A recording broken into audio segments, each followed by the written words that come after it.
Hello everyone, welcome to Swami Vivekanand Institute. My name is Aditi. I am your UGC NET Home Science faculty.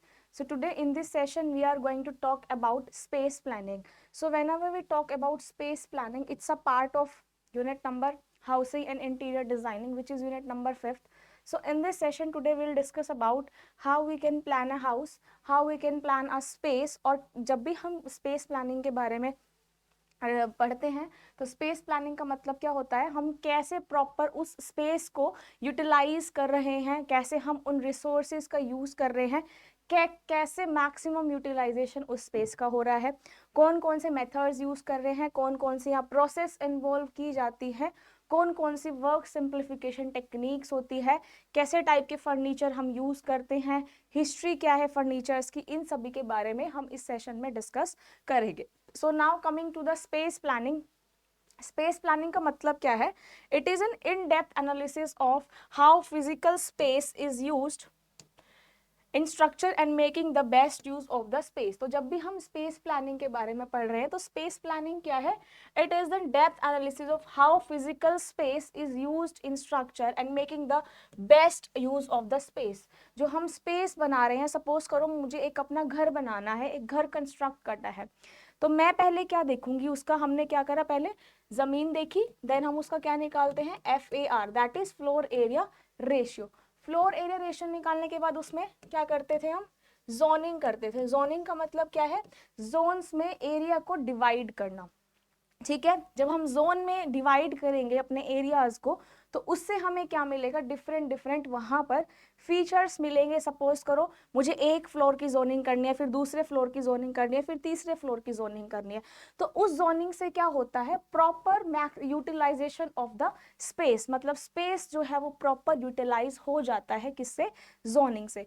तो जब भी हम space planning के बारे में पढ़ते हैं तो स्पेस प्लानिंग में क्या होता है, हमें जोनिंग करना है, मतलब उस एरिया को इस तरीके से डिवाइड करना है कि उसमें मैक्सिमम यूटिलाइजेशन हो, किसका, स्पेस का.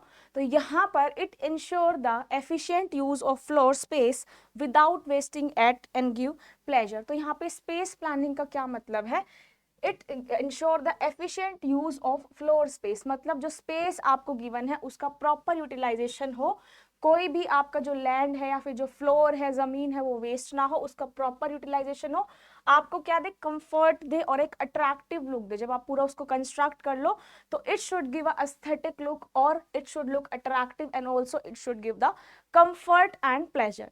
तो स्पेस प्लानिंग में ये सब आता है. To make any space an ideal space that accommodate everything as well as give the desired comfort. तो यहाँ पर स्पेस में क्या है, जो आइडियल स्पेस हमें मिलता है उसमें क्या है, सारी चीजें अकोमोडेट होनी चाहिए और वो क्या देना चाहिए, कंफर्ट भी होना चाहिए उस स्पेस प्लानिंग से, साथ ही साथ वो प्लेजर, ताकि उसमें क्या है, आप जितना भी स्पेस आपके पास मिला है वो सारा यूटिलाइज हो जाए, अच्छे से प्रॉपर आप उसको प्लान करके यूटिलाइज करो.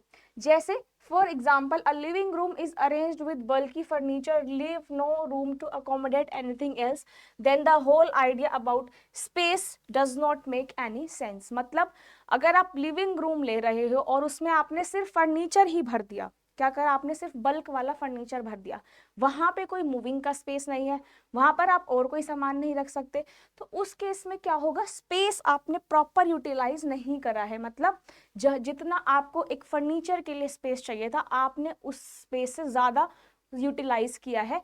तो इसलिए यहाँ पे स्पेस प्लानिंग कोई सेंस नहीं बनाता. क्यों? क्योंकि यहाँ पे हमने क्या करना है, जब भी हम स्पेस प्लानिंग कर रहे हैं तो हमें कैसे यूटिलाइजेशन करना है, जितना हमारे फर्नीचर को नीड है. ठीक है, मैंने कोई बेड रखा एक रूम में, तो मैं उस जो रूम है, रूम का साइज देख के तो बेड का साइज चूज करूंगी ना. ऐसा नहीं है छोटा रूम में बड़ा बेड रख दिया तो स्पेस ही नहीं बचेगा, तो हम एक्टिविटी नहीं कर पाएंगे, मोशन नहीं हो पाएगा from one room to another.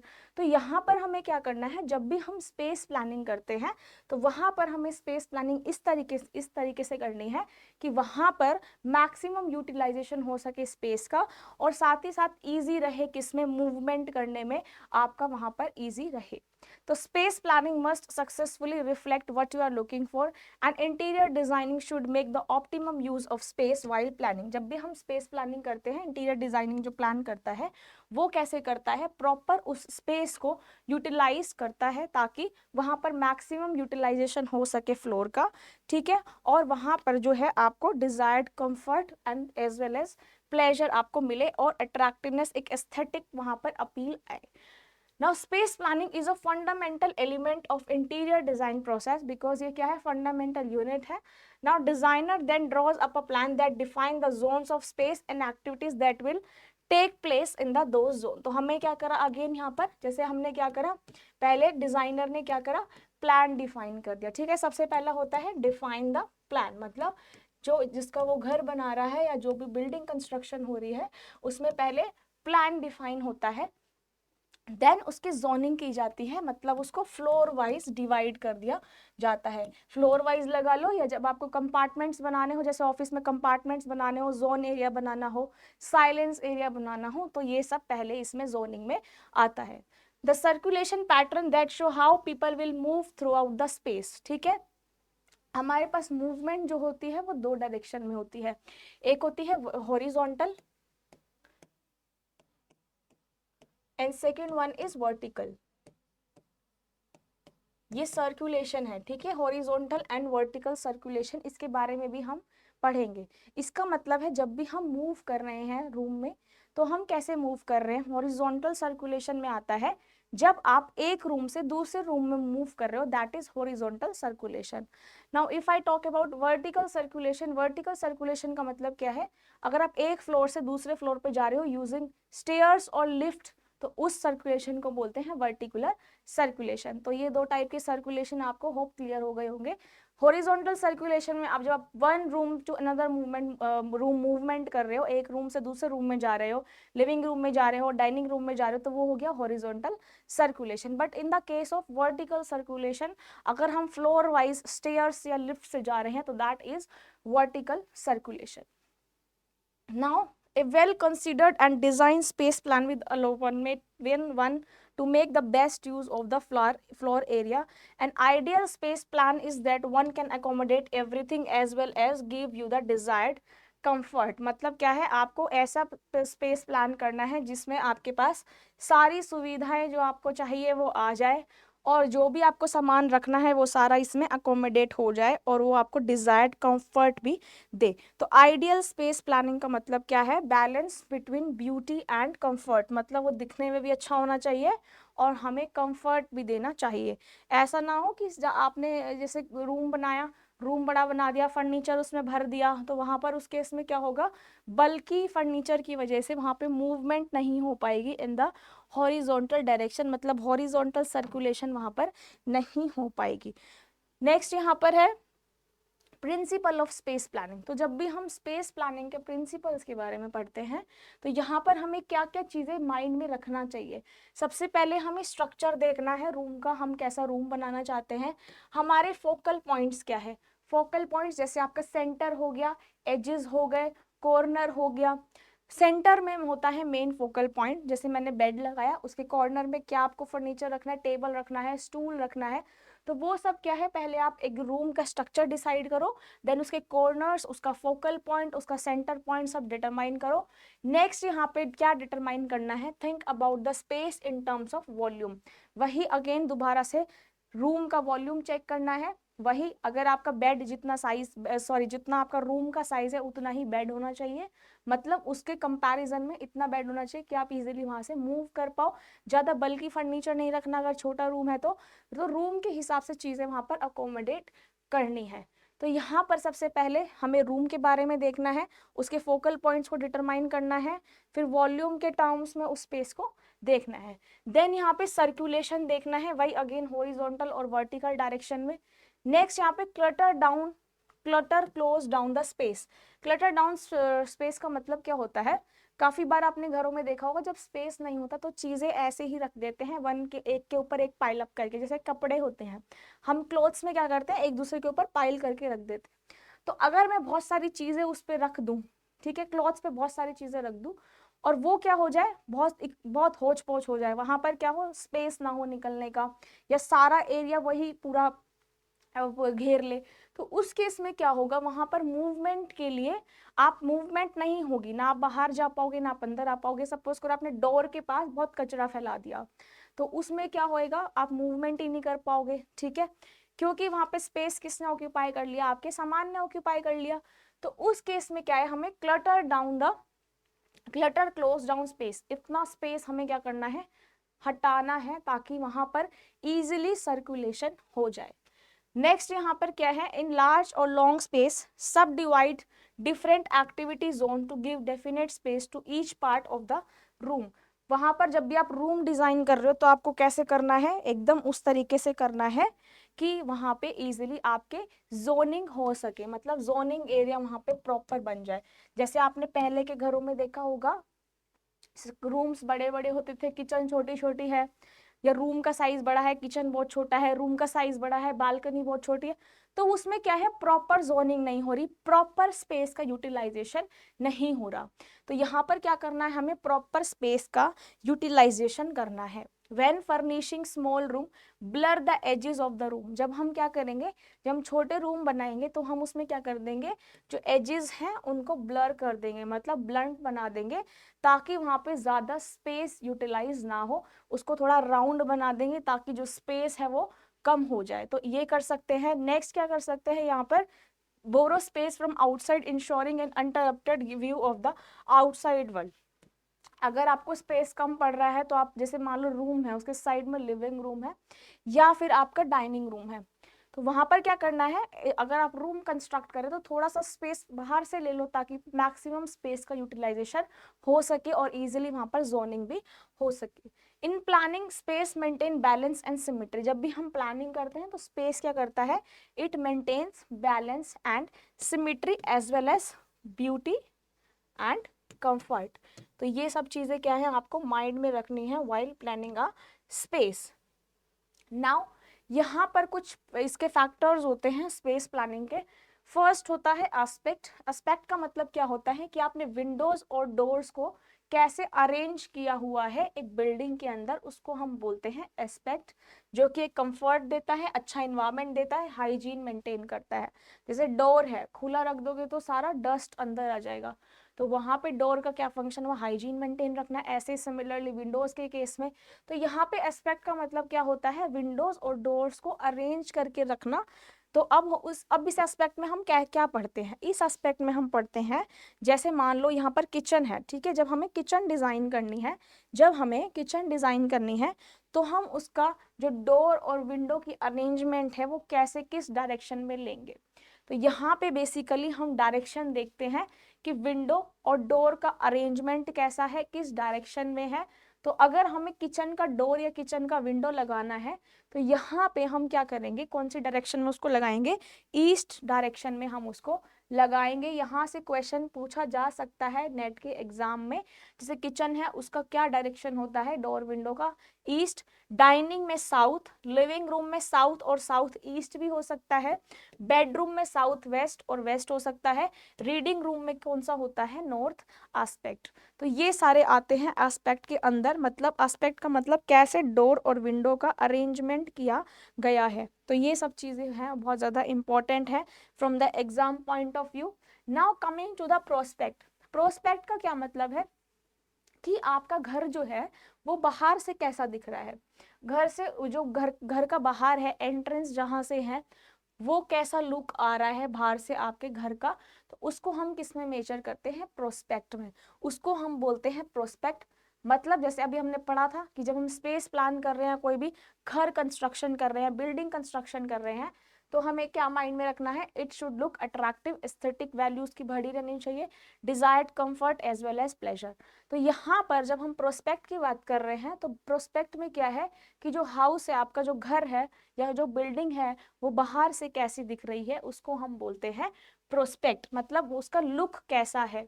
तो यहाँ पे impression of house is likely to make a person who look at it from the outside, मतलब जो बाहर से लोग देख रहे हैं उसमें आपका घर कैसा दिख रहा है उनको Therefore, it includes attainment of pleasing appearance by the use of nature, disposition of doors and windows. जैसे अभी हमने आस्पेक्ट पढ़ा, तो जब हम प्रोस्पेक्ट पढ़ते हैं तो उसमें आस्पेक्ट भी देखा जाता है, कैसे कि आपने अरेंजमेंट कैसे करी हुई है, कौन से डायरेक्शन में डोर्स विंडोज लगाए हुए हैं, किस तरह के फर्नीचर यूज करा हुआ है, तो ये सारा आता है प्रोस्पेक्ट में। थर्ड यहाँ पर फैक्टर होता है प्राइवेसी का। अगर रूम्स आप एक ही बना दोगे तो कोई प्राइवेसी नहीं होगी, इसलिए यहाँ पर प्राइवेसी बहुत ही ज्यादा जरूरी है, privacy of one room from the another. तो नेक्स्ट यहाँ पे पार्ट है ग्रुपिंग। ग्रुपिंग का मतलब क्या होता है? Placing all the rooms in correlation of their function and in proximity with the each other, मतलब एक ही साथ उसको ग्रुपिंग करके रखना। फॉर एग्जाम्पल रेसिडेंशियल बिल्डिंग में क्या है, डाइनिंग, जैसे आपने फ्लोर देखे होंगे ना, फ्लैट्स हो गए, क्या होता है फ्लैट में फ्लोर जो आपके होते हैं उसमें क्या होता है, जैसे मान लो एक आपका ये है डाइनिंग रूम है, उस डाइनिंग रूम के साथ किचन अटैच कर दिया, तो मतलब किचन अटैच हो गई तो वहां पे प्रॉपर यूटिलाइजेशन हो गया स्पेस का। ऐसे ही रूम के अंदर आपने अटैच वॉशरूम या बाथरूम कर दिया तो वहां पर क्या हुआ, वहां पर भी मैक्सिमम स्पेस यूटिलाइज हो गया, आपका जोनिंग भी हो गई। तो इसी तरीके से हमें ग्रुपिंग में क्या करना है, डाइनिंग रूम में मान लो मैंने किचन बना दिया तो यूटिलाइजेशन हो गई स्पेस की अच्छे से, वहां पर क्या हो गया, ग्रुपिंग हो गई। मतलब ग्रुपिंग में हमने एक कमरे में से दो चीज कर ली, एक किचन निकल गई, एक आपका डाइनिंग एरिया निकल गया, तो उसका मतलब होता है ग्रुपिंग। जैसे रेजिडेंशियल बिल्डिंग में क्या होता है, डाइनिंग रूम जो है हम किचन के पास बनाते हैं, बट वहीं पर टॉयलेट्स को हम किचन से दूर बनाते हैं, तो इस चीज को हम बोलते हैं ग्रुपिंग। नेक्स्ट यहाँ पे आता है रूमीनेस। रूमीनेस का मतलब क्या है, हमें अपने मैक्सिमम बेनिफिट के लिए कितना एरिया को यूटिलाइज करना है, उसको बोलते हैं हम रूमीनेस, मतलब utilisation of available area for maximum benefit. हमें क्या करना है, ऐसा स्पेस प्लान करना है जिसमें हमारा प्रॉफिट हो। जैसे मैंने अभी बताया डाइनिंग रूम में आपने किचन ऐड कर दिया तो हमारा क्या हुआ, उससे फायदा हुआ, ज्यादा वर्क सिंप्लीफाई हो गया, मतलब हमारा जैसे हम किचन में से खाना पकड़ा रहे हैं तो हमारा क्या हो गया, इसमें वर्क सिंप्लीफाई हो गया, आपको ज्यादा मूवमेंट नहीं करनी पड़ी, ज्यादा हॉरिजॉन्टल सर्कुलेशन नहीं करनी पड़ी। तो इस तरह से हम प्रॉपर अपने मैक्सिमम बेनिफिट के हिसाब से रूम को डिजाइन करते हैं या फिर डाइनिंग एरिया लिविंग एरिया को डिजाइन करते हैं। Now factors affecting the size of room और साइज ऑफ रूम स्पेस, कौन कौन से फैक्टर अफेक्ट करते हैं साइज को, रूम का साइज कितना है, शेप क्या है, फर्नीचर कौन सा लगाया है, पोजीशन क्या है डोर विंडोज की, ये सारा आता है रूमिनेस में। तो स्क्वायर साइज जो होगा वो जनरली स्मॉल होता है साइज में, उसकी यूटिलिटी कम होती है देन अ रेक्टेंगुलर रूम अगर उनका सेम एरिया है तो basically size shape furniture use in सब पे डिपेंड करता है। Next the design of floor wall should create a sense of space, तो ये सभी आता है स्पेस प्लानिंग में। नाउ सिक्स्थ जो आपका फैक्टर है यहाँ पे, सिक्स्थ जो एस्पेक्ट दैट इज सैनिटाइजेशन, मतलब हाइजीन। तो जब भी हम यहाँ सैनिटाइजेशन के बारे में बात करते हैं तो सैनिटाइजेशन में क्या होता है, it should provide the ample light, अच्छी से लाइट आनी चाहिए, प्रॉपर वेंटिलेशन होनी चाहिए, नहीं तो अगर प्रॉपर वेंटिलेशन नहीं होगी तो क्या हो जाएगा, सिक बिल्डिंग सिंड्रोम। तो इस सिक बिल्डिंग सिंड्रोम को अवॉइड करने के लिए हमें क्या करना चाहिए, प्रॉपर स्पेस का यूटिलाइजेशन करना चाहिए, प्रॉपर वेंटिलेशन होना चाहिए, प्रॉपर वहां लाइट आनी चाहिए, फैसिलिटीज होनी चाहिए क्लीनिंग और सैनिटरी आपकी चीजों के लिए। अब देखो यहाँ पे सिक बिल्डिंग सिंड्रोम का मतलब क्या होता है, जब यहाँ पे इंडोर आपका एयर नहीं पहुंच पाती या फिर इंडोर एयर क्वालिटी यहाँ पर खराब हो जाती है तो उस केस में होती है सिक बिल्डिंग सिंड्रोम। तो इस सिक बिल्डिंग सिंड्रोम के क्या सिम्टम्स आते हैं, सांस नहीं आता, घुटन होती है, ब्रेथलेसनेस, ठीक है, यहाँ पर डिजीनेस, हेडेक, तो यहाँ पर ये सारी होती है सिक बिल्डिंग सिंड्रोम। मतलब बिल्डिंग के अंदर घुटन होना जब वहां पे प्रॉपर वेंटिलेशन नहीं होता या फिर एयर की क्वालिटी या एयर प्रॉपर नहीं आ पाती, उसको हम बोलते हैं sick building syndrome. Now next factor is circulation. यहाँ पर जो सिक बिल्डिंग सिंड्रोम है इसको अवॉइड करने के लिए हमें प्रॉपर यूटिलाइजेशन करना है स्पेस का, जिसमें प्रॉपर वेंटिलेशन हो, अच्छे से लाइट आए, यहाँ पे सैनिटरी फैसिलिटीज रहे, तो इस ये आता है आपका सैनिटेशन में। Now coming to the circulation part, circulation में अगेन वही हॉरिजॉन्टल सर्कुलेशन होता है और नेक्स्ट यहाँ पे होता है वर्टिकल सर्कुलेशन। तो हॉरिजॉन्टल सर्कुलेशन क्या हो रहा है, अगर आप सेम फ्लोर पे मूव कर रहे हो, ऊपर नीचे नहीं जा रहे हो, एक सेम फ्लोर पे एक रूम से दूसरे रूम में मूवमेंट कर रहे हो, तो उसको हम बोलते हैं हॉरिजॉन्टल सर्कुलेशन। लेकिन अगर आप डिफरेंट डिफरेंट फ्लोर पे जा रहे हो यूजिंग स्टेयर्स और लिफ्ट, उसको हम बोलते हैं वर्टिकल। ऊपर जा रहे हैं तो ऐसे याद कर लीजिएगा, ऊपर जा रहे हैं तो vertical circulation, floor to floor move कर रहे हैं, एक ही घर में मूव कर रहे हैं, तो उसको हम बोलते हैं हॉरिजॉन्टल सर्कुलेशन। तो ये होता है सर्कुलेशन का पार्ट। नेक्स्ट है फर्नीचर रिक्वायरमेंट। तो जब भी हम प्लान कर रहे हैं ना फर्नीचर किस में कहाँ पर रखना है, कैसे रखना है, तो हम उसमें क्या क्या चीजें देखते हैं। एक तो डोर विंडो की पोजिशनिंग देखते हैं, कहाँ पर डोर विंडो लगेगी। दूसरा, वहां पे हम जो स्पेस प्लान कर रहे हैं उसमें प्रॉपर सर्कुलेशन होना चाहिए ताकि इजिली मूवमेंट हो जाए। तो जब हम इजिली मूवमेंट करते हैं, इजिली मूवमेंट जो हम बेसिकली करते हैं वो किसके लिए करते हैं, हम वर्क अपने सिंप्लीफाई करने के लिए। ये हमेशा याद रखना है, वर्क सिंप्लीफिकेशन प्रोसेस के लिए हम क्या करते हैं, अपने स्पेस को मैक्सिमम यूटिलाइज करते हैं ताकि वहाँ पे जो स्पेस है वो इजीली यूटिलाइज हो जाए। तो ये आता है सारा स्पेस प्लानिंग में। तो यहाँ पर जब मैं स्पेस प्लानिंग के बारे में आपको पढ़ा रही थी, हमने इसमें क्या देखा था, हाँ ये वाला स्पेस प्लानिंग मैं आपको दिखाती हूँ। जब मैंने ये स्पेस प्लानिंग पढ़ाया तो इसमें कौन कौन से एस्पेक्ट हो गया, ठीक है, इसमें प्रॉपर डायरेक्शन अरेंजमेंट कैसा होता है, प्रोस्पेक्ट हो गया वो बाहर से कैसा दिखता है, ग्रुपिंग में रूम्स का हम देखते हैं कि उसमें हम प्रॉपर अपना वर्क सिंप्लीफाई करें, किचन के साथ हमने डाइनिंग रूम अटैच कर दिया, रूमीनेस में हम कितना स्पेस जो हमारे पास है उसका मैक्सिमम यूटिलाइजेशन कैसा हो रहा है, सैनिटाइजेशन में प्रॉपर उसमें कैसे क्लीनिंग वेंटिलेशन हो रही है, सर्कुलेशन में हॉरिजॉन्टल और वर्टिकल सर्कुलेशन होती है, और फर्नीचर रिक्वायरमेंट में हम कैसे फर्नीचर को यूटिलाइज करते हैं। नेक्स्ट यहाँ पे जब हम प्लानिंग करते हैं तो ये कैसा होना चाहिए, it should be done in relation to the practical aspect, ठीक है, जो हमने एस्पेक्ट चेक करे हैं, डोर्स विंडोज की अरेंजमेंट, उनकी डायरेक्शन, वो सब देखते हैं। नेक्स्ट जो भी हमने डिजाइन किया है उसकी स्टेबिलिटी और स्ट्रेंथ देखते हैं। नेक्स्ट यहाँ पे simplicity and effect of the strength lead to lasting beauty. जितना आप सिंपल बनाओगे उतना ज्यादा अच्छा लगेगा, जितना सिंपल आप सोबर बनाओगे उतना ही ज्यादा अच्छा लगेगा। आपने कभी वॉल पेंट देखा है रेड कलर का, नहीं देखा ना, तो हम जब हमने कलर पढ़ा था उसमें क्या पढ़ा था कि कलर को हमें किस बेसिस पे चूज करना है, टिंट टोन्स ये सब पढ़ा था, शेड्स। तो उसी तरीके से क्या होना चाहिए, अच्छा भी दिखना चाहिए, और जितना सिंपल बनाओगे उतना अच्छा लुक जो है वो आएगा।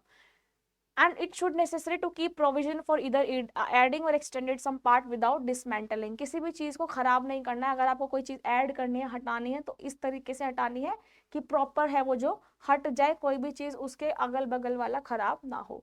फ्लैक्सिबिलिटी होनी चाहिए, जब भी हम स्पेस प्लान करते हैं तो क्या होनी चाहिए, फ्लैक्सिबिलिटी होनी चाहिए, प्रॉपर स्पेस का यूटिलाइजेशन होना चाहिए। जैसे living room can be transform to a big room for organising a birthday party. Flexibility मतलब कैसे हो गया, जैसे अगर मान लो मुझे अपने लिविंग रूम में बर्थडे पार्टी बनानी है तो मैं क्या करूंगी, अपने फर्नीचर को साइड कर दूंगी, तो मेरे पास स्पेस और आ गया। तो स्पेस और आ गया तो इससे क्या बढ़ गई, फ्लेक्सिबिलिटी बढ़ गई, अच्छे से स्पेस का यूटिलाइजेशन हो गया, तो उसको हम बोलते हैं फ्लेक्सिबिलिटी।